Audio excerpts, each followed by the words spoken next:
Bom dia, boa tarde ou boa noite, ouvintes da Palavras em Sala de Aula. Eu sou o Felipe Seriacopi e vou apresentar esse episódio ao lado de Leandro Bernardo, responsável pela comunicação da Palavras. Então, Leandro, seja aqui bem-vindo a esse episódio. Olá, Felipe, tudo bem? Mais um episódio aqui do Palavras em Sala de Aula, uma conversa que eu estou bem animado para ter. Além do Leandro, a gente está aqui também com o Cândido Grangeiro, que é um dos editores da Palavras. Então, Cândido, seja também bem-vindo aqui a esse episódio. Oi, Felipe. Oi, gente. Tudo tranquilo com vocês? Tudo certo. E no episódio de hoje, a gente está aqui com a Laura Uzak Andreato. Laura é formada em Artes Plásticas pela Escola de Comunicação e Artes da USP, onde também cursou o mestrado em Poéticas Visuais. Atualmente, nesse mesmo programa de pós-graduação, prepara o doutorado. Laura é autora de Pelos Olhos de Minha Mãe, publicado pela Palavras, e também ilustra Lábaro, o Enigma da Bandeira Brasileira, que será lançado em breve pela Palavras. Então vamos aproveitar essa oportunidade para conversar sobre a obra Lábaro e também sobre o legado de Elifas Andreato. Então, Laura, seja aqui bem-vinda a esse episódio também. Oi, gente, obrigada. Muito legal estar aqui falando com vocês. Bom, para a gente estar dando início aqui para a nossa conversa, então, você pode, então, inicialmente falar um pouco sobre esse novo livro, né, do Lábaro, o Enigma da Bandeira Brasileira? Qual que é essa história, como surgiu? Dá um spoilerzinho para a gente, então, por favor. Bom, essa história é uma história que meu pai estava escrevendo antes de viajar fora do combinado, como diz o compadre dele, Rolando Boldrin. E era uma história que ele estava muito animado em contar, se divertindo bastante, que é uma história sobre a bandeira brasileira, sobre as formas e as cores que compõem a bandeira brasileira. Para não dar muito spoiler, por enquanto é isso que eu vou dizer. Laura, antes da gente voltar para o livro, posso pedir para você contar um pouquinho da sua trajetória? Porque no livro mesmo você diz, né? Você hoje é uma artista plástica, né? E isso deve-se muito ao convívio com o seu pai e com a sua mãe, né? Tem uma história tão bonita que é você presenciando ali de como que surgiram as imagens dentro de um laboratório fotográfico, né? Sim. Eu sempre falo um pouco isso, né? Que a minha formação ela começa desde pequenininha. Minha formação como artista começa desde pequenininha, né? De conviver com meu pai, artista gráfico, artista plástico, né? Multiartista, e minha mãe fotógrafa, e que também, além de ser fotógrafa, tinha outros interesses artísticos, né? Minha mãe também gostava muito de fazer aquarela, de desenhar. E desde pequena é isso, né? Isso eu falo um pouco na minha biografia, né? Que eu cresci no meio de lápis de cor, de papéis coloridos, de materiais interessantes, né? E também na minha casa, né? Minha mãe tinha num quartinho um laboratório fotográfico. Né? Então hoje esses processos fotográficos são muito diferentes, mas na época tinha o filme, né, que era um filme, né, em rolo, você tirava, né, colocava na máquina, tirava a foto, pegava esse rolo, depois revelava e colocava numa bandeja com os líquidos, né, que eu falo uns líquidos bem fedidos. O lugar era escuro e tinha uma luz vermelha, porque só a luz vermelha que não queimava o filme, né? E depois a gente ampliava, então tinha um ampliador, você pegava esse filme, colocava no papel, e era uma espécie de mágica, né, que eu vi também acontecer, eu via acontecer, né, na minha casa, num quartinho escuro, assim. Então, esses processos todos, eles, claro, eles me influenciaram muito, né, então eu tive essa sorte, né, de poder ver isso, me formar, claro, depois eu fui fazer faculdade, fui fazer cursos, mas eu considero que a minha formação como artista começou aí, desde pequenininha. A trajetória como artista, tanto do Elifas como da Yolanda, tem um momento muito especial ou muito significativo desse nosso Brasil, né? Eles acompanham muito desse processo não sei se é o mais correto, mas é um processo de urbanização do país, né? Que é um processo mesmo de aumento das atividades econômicas acompanhada de um processo de urbanização. Se a gente pegar a história tanto de um quanto de outro, a gente percebe um pouco essa trajetória, né? Queria te fazer duas perguntas. Primeiro, para contar um pouquinho dessa trajetória, né, do Elifas em especial, mas contar um pouquinho essa trajetória a partir desse olhar de artista que está hoje olhando esse nosso país. Né? Eu acho que tem uma importância no trabalho dele, aí já pensando um pouco no contexto atual, né? Na verdade, em todos os contextos. Acho que meu pai foi um artista, sempre um artista do seu tempo, assim. Isso acho que importa muito na obra dele. Alguém que estava muito ligado no que estava acontecendo na vida do país, né?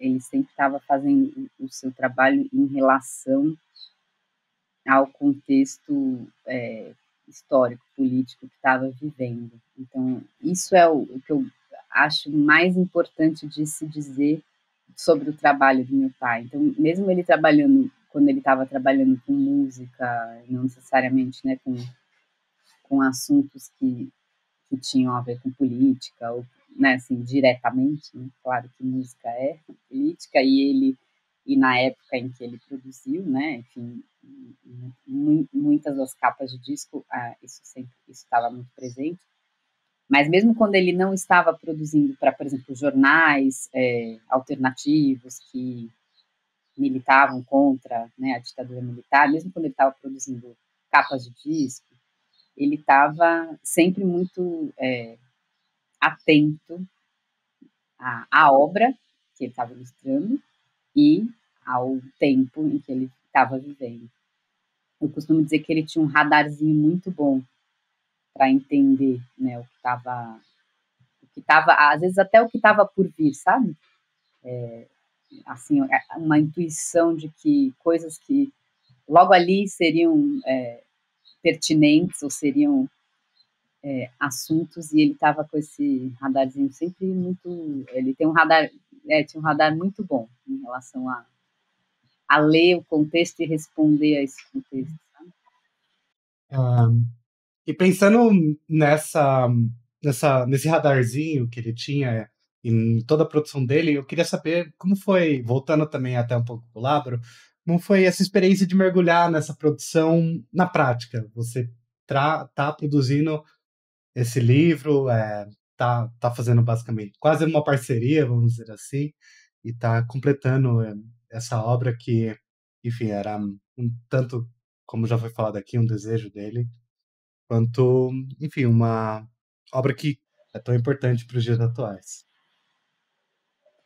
Olha, foi uma responsabilidade tanto, né? O Cândido, editor, sabe que gerou um tanto de sofrimento, porque sou eu, né, lidando com o texto, né, e tendo que atuar no projeto gráfico, na ilustração, que era o lugar dele, né, assim, a especialidade dele. Então, teve esse momento claro, foi muito gostoso, foi muito divertido ver, também pensar em como essas formas e essas cores, ver, né, esse diálogo acontecendo. Tinha horas assim que eu via, eu sabia exatamente como ele estava se divertindo com determinados trechos, assim. Então foi muito legal entrar em contato com isso. Acho que foi muito gostoso, mas também uma responsabilidade, né? Porque era dar uma cara para isso, né? E era o que ele fazia, né? E aí eu ficava pensando, será que ele estava pensando mais ou menos assim? Será que era mais ou menos isso que ele estava pensando? Mas assim, eu fiquei bem feliz com o resultado, assim, acho que a ideia de de lidar com essas formas e com essas cores como porque o livro é isso, né? A história é um diálogo entre as formas e as cores da bandeira. E eu tentei, nesse projeto gráfico, também entender como visualmente traduzir esse diálogo, essa conversa, né? Então, o meu pensamento foi isso, né? O conceito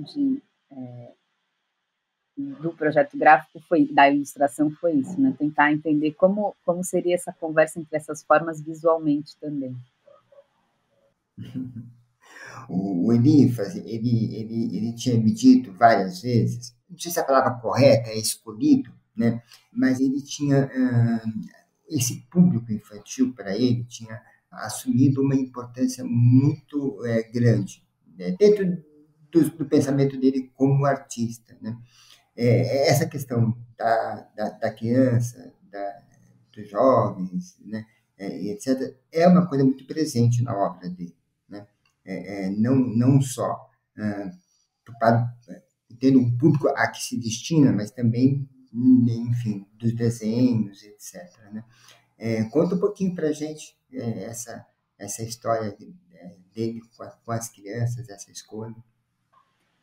Ele sempre teve uma preocupação muito em falar com esse público, né?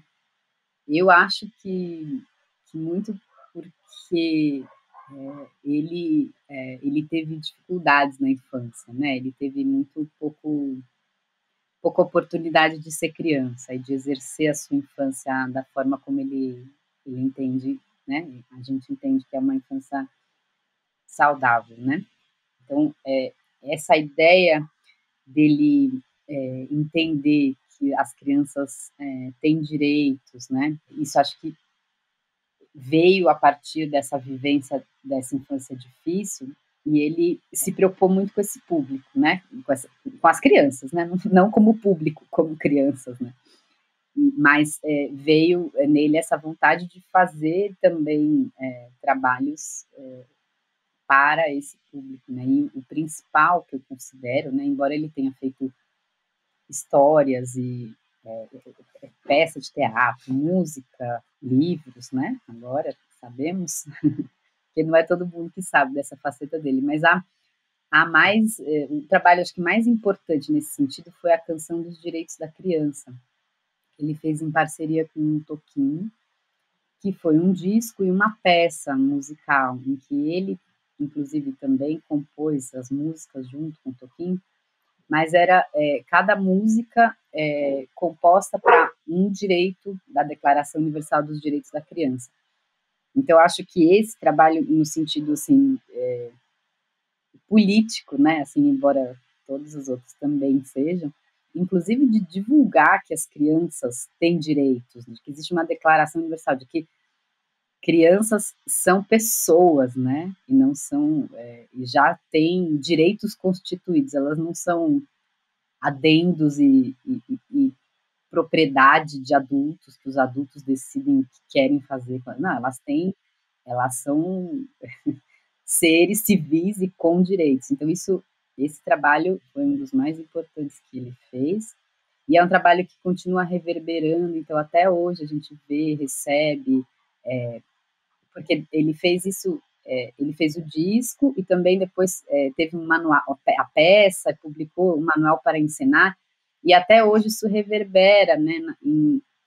A gente vê escolas de todo o país montando, às vezes a gente recebe essas imagens, ou sabe notícias de escolas que estão ainda montando essa peça, né? Cantando essas músicas, muito legal.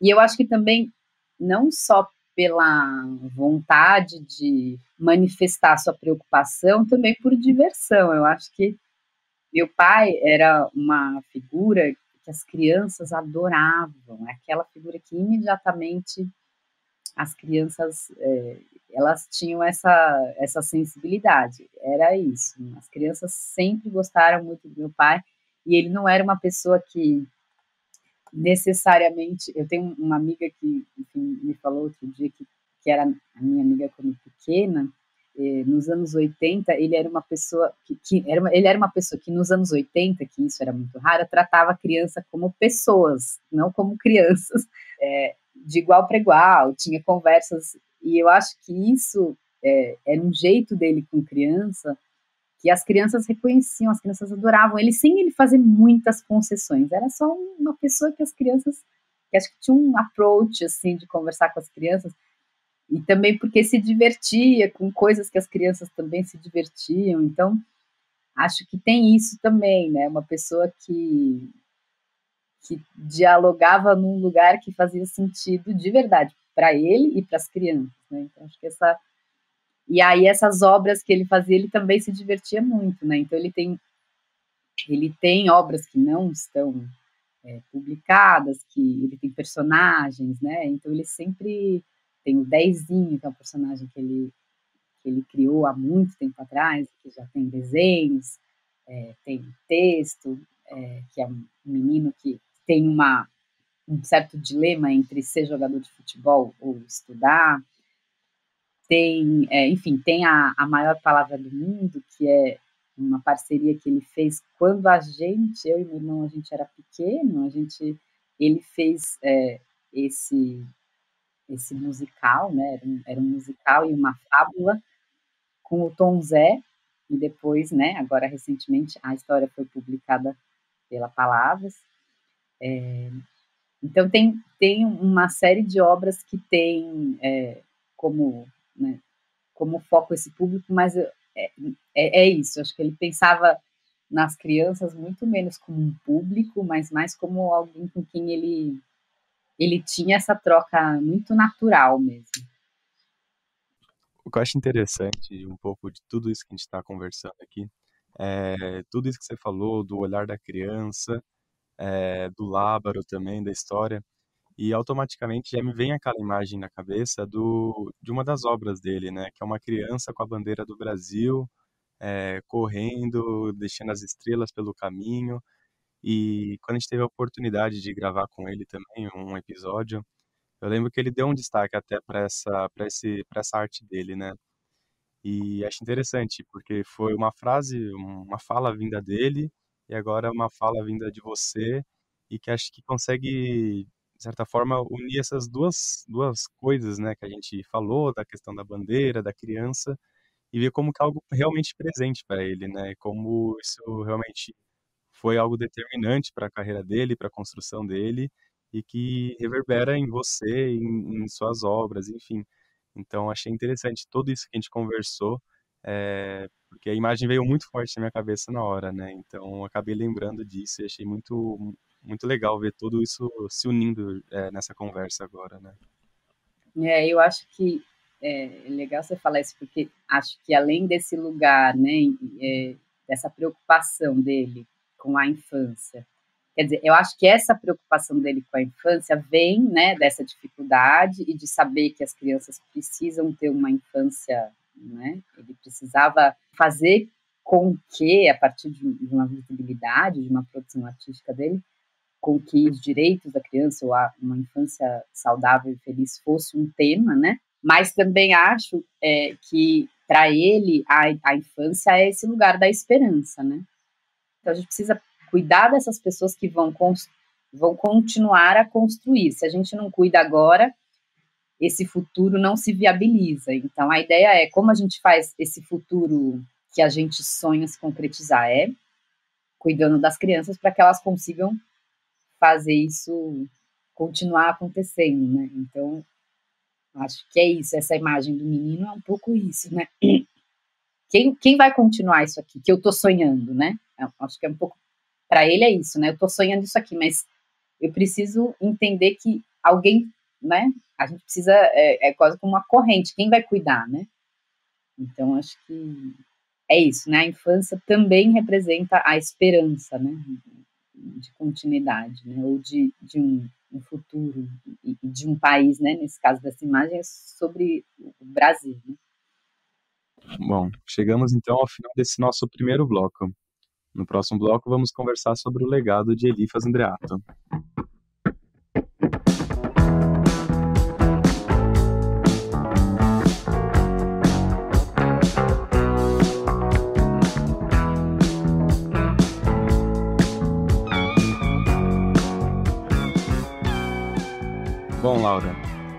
Antes da gente entrar diretamente sobre o legado do Elifas, eu queria saber um pouco sobre a sua relação com o Elifas, né? Você, como filha dele, teve uma grande influência nesse mundo da arte, né? Como você mesma disse, por influência dele e da sua mãe.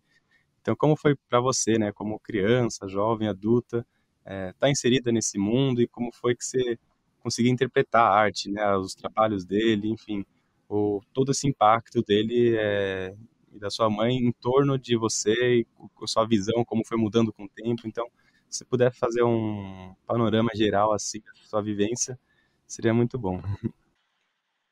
Foi, como eu disse, né, foi parte fundamental da minha formação como artista, foi crescer não só, né, entre os materiais e os lápis, as tintas, os papéis, as fotografias, os processos, né, de revelação, vê-los sendo, né, artistas também, né? Então, ver as coisas acontecendo, ver os processos, né? Isso também acho que tem uma importância incrível. E desde cedo também ser estimulada, né? Porque isso a gente sabe que isso é muita coisa, né? O estímulo a produzir, né? A ter o material ali à disposição para brincar, né? Então, desde cedo, minhas brincadeiras preferidas sempre foram essas: pintar, desenhar. E isso seguiu comigo. E também é isso, né? Estar exposta, entre aspas, né? A essas imagens, a, a esses processos, né? Isso tudo eu acredito, assim, e como educadora hoje em dia, né, como educadora, arte educadora, que também as imagens, elas educam, né, muito, né, a educação também se dá pelo olhar, né, a educação do olhar e a educação é educação, né, ela também é uma forma muito especial de aprendizado, né. Então, eu acho que eu tive essa sorte também de aprender muito por imagens e aprender muito por processos e aprender muito por ver fazer, né? Que também eu, como arte educadora, hoje em dia, o que é muito valioso para mim quando eu vou, né, sei lá, dar uma oficina, uma aula, é muito mais aprender fazendo junto do que aprender por instruções ou por regras, né? Então, eu acho que isso também teve uma importância não só, né, na minha formação como artista, mas também na minha formação como educadora, né? E também, quando eu decidi fazer, né, um curso, né, uma faculdade, eu fui a primeira, né, geração da minha família a fazer uma universidade, também eu tive muito esse acolhimento e essa compreensão de que arte era uma carreira, que eu acho que muitas pessoas que talvez quiseram ter essa opção não tiveram essa compreensão porque os pais, né? Então, para os meus pais, a ideia de eu dizer que eu faria uma faculdade de artes foi uma coisa e que não teve nenhum tipo de, ai, não, porque eu até brinco, ai, se eles soubessem, quer dizer, eles sabiam que é difícil, né? Mas eu falava, ah, e se eles soubessem que a carreira em si de arte também, né, de quem é formado em arte também não é fácil, eles talvez tivessem me falado, não, vai lá fazer alguma outra coisa, depois você vira artista. Tô brincando, mas eles em nenhum momento tiveram essa ideia de, não faça essa faculdade porque ela não vai te acrescentar nada, ou você não vai ter uma profissão em que você vai ganhar dinheiro. Então, isso também, além de toda essa formação e de vê-los fazendo, também teve isso, né? A ideia de que eu pude escolher e que essa escolha foi vista né, com alegria também. E também as trocas, né? Então, a troca com eles, né? Com minha mãe e com meu pai. Então, eu tive essa felicidade de, enfim, já mais adulta, né? Fazer a curadoria de uma exposição da minha mãe, então pensar com ela os processos de seleção das imagens, né? De pensar Isso foi muito interessante. A gente teve diversas oportunidades de viajar juntas, fotografando, eu desenhando, ela fotografando, eu fotografando, e também ela desenhando. E meu pai, a gente sempre teve uma troca muito grande também, dele me mostrar as coisas que ele estava fazendo, me perguntar o que eu achava, e a gente discutir, depois eu mandar coisas que eu estava fazendo, e a gente sempre teve isso. Então, também na minha vida adulta, já como artista, né, enfim, eles também sempre tiveram essa troca, sempre quiseram saber, eu sempre quis mostrar, né. Então, acho que sempre foi muito, muito legal essa relação com eles, assim, nesse sentido. E se for comparar a sua vida de artista com a vida de artista dos seus pais, o que tem de igual, o que tem de diferente? Eu estou te falando isso não só uma questão do processo criativo, mas também do dar conta da vida, né? Pagar as contas, conseguir espaço de trabalho, etc. Né? Esse lado, muitas vezes, não vem a público, né? Sim, é isso, né? É muito raro uma vida de artista no Brasil que seja confortável e tranquila, né? Então, acho que, pensando na minha mãe, no meu pai e em mim, cada um de nós temos a forma de se expressar, de tentar encontrar os lugares e também as dificuldades, né? Eu sinto que para o meu pai e para minha mãe, que sempre foram autônomos, né? Tinha essa questão muito difícil, né? De não saber o que vai acontecer ali no mês seguinte e tal, mas de certa forma sempre muito acreditando no próprio trabalho, né? E indo atrás desses espaços, né? Os dois também muito conectados com lugares também de posicionamento político do próprio trabalho, que também, de certa forma, às vezes representa um grau de dificuldade a mais, né? Porque se por um lado isso é uma opção, né? Que às vezes faz com que minha mãe, por exemplo, era fotojornalista, ela não fotografava paisagens bonitas, né? Então isso determina um certo espaço de trabalho em que ela não vai vender fotos numa galeria para decorar a casa das pessoas. Isso nunca foi um interesse dela. Mas também é um mercado que ela não acessava, né? Então, ela sempre viveu com projetos, né, com financiamentos de organizações que tinham interesse em né, trabalhar e visibilizar esses temas, né, o trabalho infantil, enfim, a questão da mulher. Então, são lugares de atuação muito diferentes. Meu pai também é muito nesse lugar da cultura e da música, mas também com um histórico agregado ao trabalho que também não é esse, né? Ele também nunca foi um artista que teve galeria e que vendeu obras individuais para coleção. Ele sempre fez o trabalho dele para ser reproduzido, né, em gráfica, né, em produtos gráficos que têm tiragem. Então, essa lógica também do mercado de arte mesmo nunca foi a lógica do trabalho dele, nem da minha mãe, nem do meu pai, né. Para mim, essa forma deles de pensar me influencia bastante, né, no lugar onde eu penso que eu gostaria que meu trabalho circulasse.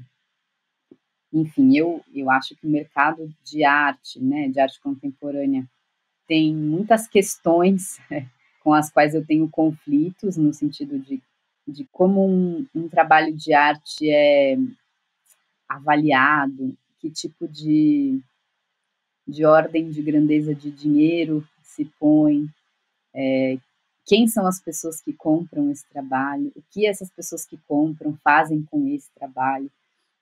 Então, eu trago do meu pai e da minha mãe, eu acho que essas reflexões um pouco para esse lugar que eu habito, embora seja, enfim, seja difícil, enfim, ter uma conclusão sobre isso, porque essas instâncias, elas são muito misturadas, Mas eu tenho essa inquietação em relação ao que é, a como a arte contemporânea circula, e eu acho que posso, inclusive, acreditar também a essa atuação deles, né?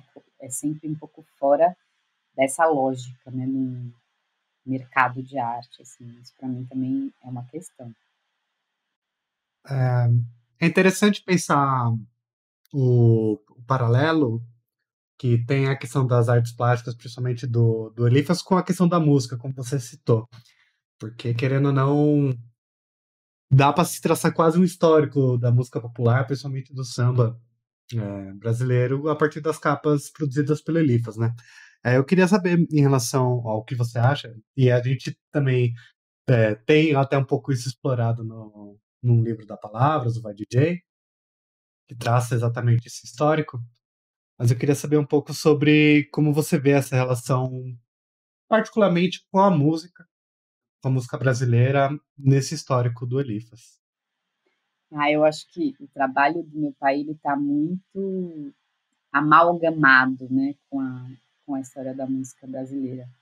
Eu faço outro dia eu fui num sebo e tinha assim uma prateleira de discos e eu sempre penso isso, impossível não ter várias capas de disco do meu pai aí nessa prateleira, sabe?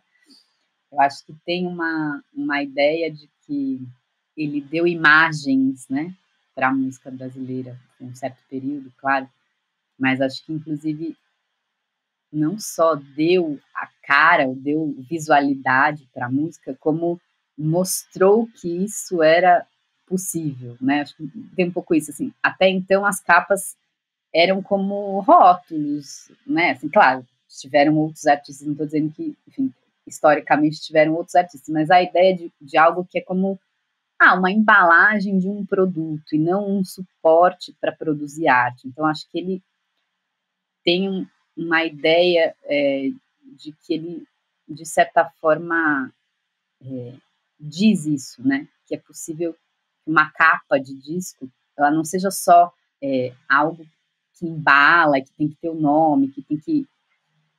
Aquilo pode ser um suporte. Então, acho que, de certa forma, ele inaugura um novo meio de expressão artística, né? E que não deixa de ser relacional, ou seja, que tem a ver com aquilo que o artista está dizendo, né? Ele sempre dizia que ele descobriu que a tarefa dele era embalar grandes obras, ou convidar as pessoas para conhecer aquela grande obra que ele dizia que era maior que a dele, né? Que era o que estava ali no disco, a música. Mas eu acho que ele inaugura um novo espaço de arte, né? Então, eu acho que isso é mais que fazer uma capa para um disco, né? Para dizer, que claro que ele se relacionava com o conteúdo e muito, isso era uma preocupação central. Mas de repente ele inventou um suporte. Laura, como que é? Você falou que a maior palavra do mundo tinha música do Tom Zé, né? O Direito das Crianças, o Toquinho. Se fosse fazer uma playlist pro Lábaro, qual música não poderia faltar? Olha, eu diria, é que eu não conseguiria dizer uma. Eu acho que eu já pensei em músicas que são sobre isso, mas eu não consigo lembrar agora. Mas eu acho que tem uma coisa que tem a ver com o convite de eu ter querido convidar o Rolando Boldrin para escrever um texto sobre, né, sobre o livro, que eu acho que é como eles compartilhavam uma visão de Brasil, que é essa que tem a ver com a cultura, com as pessoas, com o que é produzido ali no chão, sabe? E eu acho que o Rolando Boldrin, ele tem essa mesma... E ele traduz isso na música, né? Então, eu acho que eu colocaria uma música dele. Agora eu vou ter que lembrar o nome da música, mas essa aqui, aquela que a viola fala alto no meu peito humano. É da abertura do programa dele, né? Acho que é isso, né? Essa viola que fala alto no peito. e que é uma manifestação, né, genuína, cultural, né, do caipira, né, do interior. E aí ele fala do cateretê, ou seja, essa ideia de brasilidade associada ao que o povo produz, ao que as pessoas produzem no Brasil, eu acho que é o que, de certa forma, é o mote também do livro, né? O nome da música é Vide Vida Marvada. Bom, chegamos então ao final desse nosso segundo bloco. No nosso terceiro e último bloco, vamos conversar sobre a obra do Eliphas no contexto atual. Você está ouvindo o podcast Palavras em Sala de Aula, uma produção da Palavras Projetos Editoriais. Laura, no nosso primeiro bloco, você falou que o Eliphas sempre foi um artista de seu tempo, né? Ele sempre fazia suas obras pensando no momento. E eu queria saber como que você vê o impacto das obras do Eliphas na atualidade, né? Se é possível fazer essa relação entre seus trabalhos com a nossa realidade atual, né? Eu acho que sim, eu acho que ele é um artista que, mesmo não estando mais aqui, o trabalho dele segue muito atual, justamente pela preocupação que ele tinha com esse futuro, e esse futuro é o que estamos precisando construir, né? Acho que esse livro, o Lábaro, ele mostra essa preocupação também, né? Apesar de ser uma obra assim, muito divertida, muito engraçada, né? Para criança, e não traga um peso em relação ao tema, ele é uma obra que também nasce da preocupação, né? Acho que a gente está vivendo um momento em que a bandeira, todos sabemos, foi apropriada por um discurso de direita, né? Por um grupo, né, de direita, e e recuperar esse símbolo da bandeira, que é aquela bandeira, né, que é aquela mesma do Roland Boudrin, que é aquela mesma do que se produz aqui, né, no chão, e não de baixo para cima, mas de cima para baixo, mas de baixo para cima. Essa a bandeira do meu pai, a ideia de pátria, né, de país do meu pai é essa que se produz do chão, a partir do chão, né, e não de baixo para cima, né. Então eu acho que essa ideia de fazer esse livro, ela tem a ver com, de novo, recuperar esse símbolo que é a bandeira, que para ele sempre foi um símbolo importante. E esse trabalho de recuperar a bandeira que tinha sido tomada por grupos políticos que atentavam contra os direitos civis, os direitos humanos, os direitos constitucionais, é a segunda vez que ele se via fazendo isso, né? Então ele já teve esse trabalho logo depois do fim da ditadura militar. Na ditadura militar a gente viveu um movimento muito semelhante, né, a esse, né, dos símbolos pátrios. E nos anos 80, 90, meu pai teve no trabalho dele, a bandeira começou a aparecer muito forte, associada justamente a esse sentimento de esperança num novo país, que ele acreditava que estava sendo, né, acreditava-se que estava sendo inaugurado após o fim da ditadura. Então, ele teve esse momento, né, de trazer para o trabalho dele a bandeira como um símbolo de esperança de uma nova fase do Brasil também, né? E isso ele fez nos anos 90, nos anos 80, 90, 2000, então a bandeira sempre esteve muito presente no trabalho dele.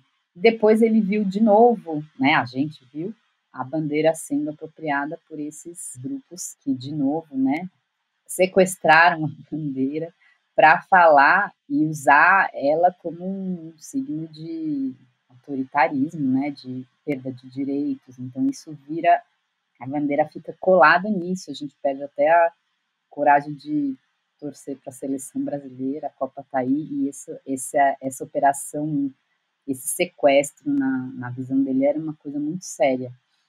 E aí eu acho que lançar isso agora, nesse momento em que a gente está de novo, né, com esse tema tão presente, é de novo uma espécie de manifestação política também, né?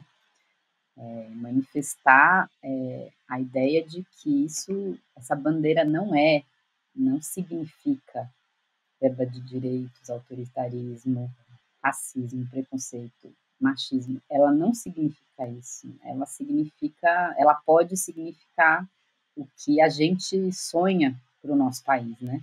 Então, ela pode significar o que tem, o que se produz de bonito, o que se produz de lindo na cultura popular, o que se produz de lindo em arte, o que se produz de lindo em outros campos também, né? O que se produz de lindo na agricultura familiar, então acho que não é só na cultura, né, que a gente tem essas esperanças, né?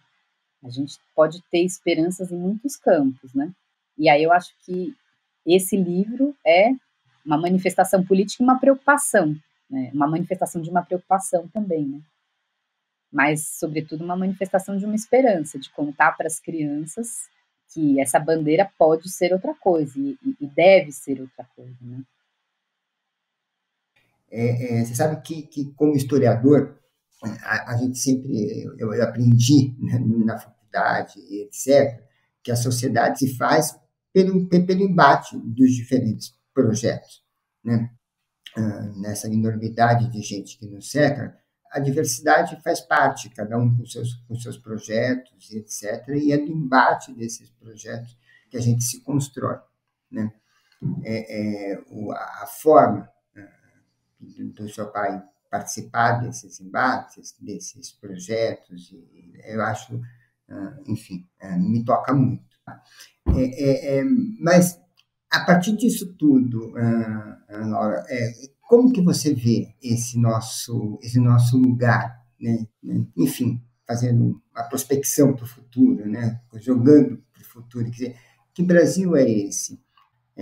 Se a gente for pensar num futuro bem próximo, tá? Eu prefiro ser otimista, né? Por mais que a gente tenha aí muitas indicações de dificuldades no caminho, eu prefiro ser otimista.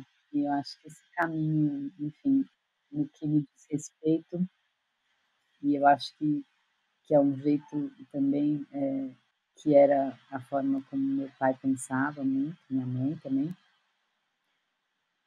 trabalhar nas nossas possibilidades, tanto quanto civil, mas também quanto artistas, para poder fazer esse futuro que a gente quer acontecer, né? Então, acho que eu vejo muito a importância, né, de se construir a partir da arte, né, ou ajudar a construir, né, porque ainda bem que o Brasil é um país com artistas incríveis em todas as áreas.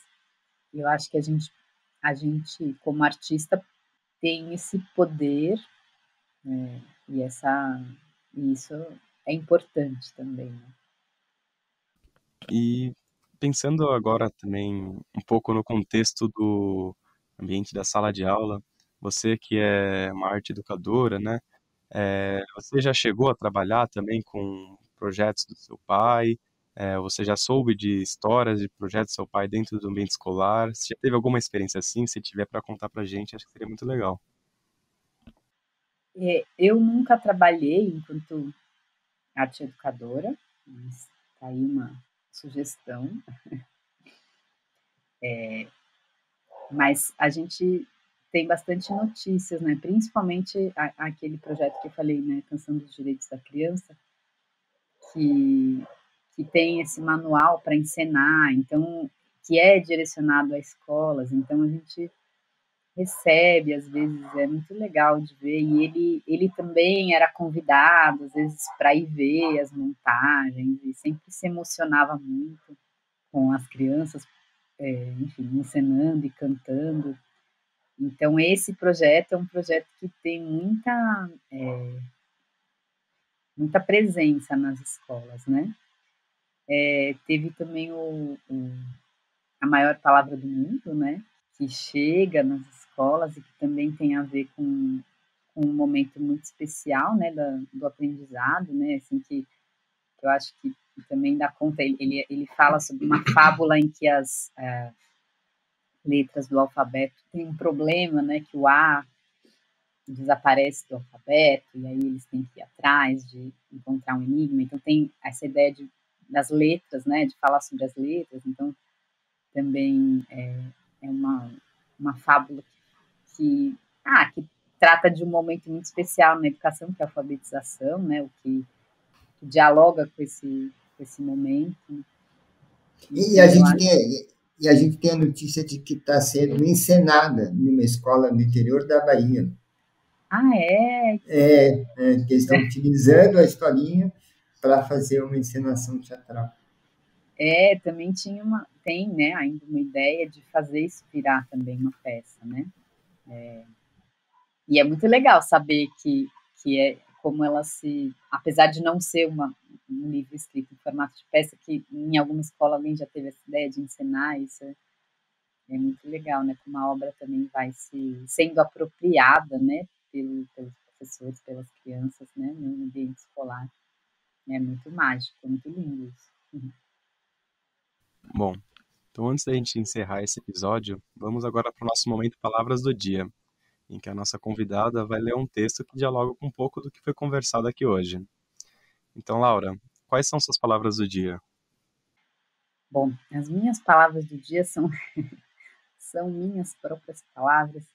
É um texto que eu escrevi e que está no Lábaro, e que é uma carta que eu escrevi para o meu pai, agora, que ele não está mais aqui junto de nós, mas é uma carta que eu escrevi para ele sobre esse livro, sobre esse trabalho que a gente fez juntos. Sabe, pai, às vezes me pergunto o que faz um país ser um país. Quando era pequena, eu adorava copiar do Atlas as linhas do nosso país colorido. Hoje sei, porque ouvi um astronauta dizer, que lá de cima não se enxergam as fronteiras que nos separam dos nossos vizinhos. Então, o que é isso que faz a gente se sentir brasileiro? Você sempre entendeu e explicou esse sentimento com muitas formas e cores. Uma vez, quando a tristeza molhou sua esperança, você desenhou a bandeira refletida dentro de uma lágrima cristalina. Mas depois, para consolar o seu e os nossos corações, fez um menino correr com a bandeira espalhando estrelas pelo chão.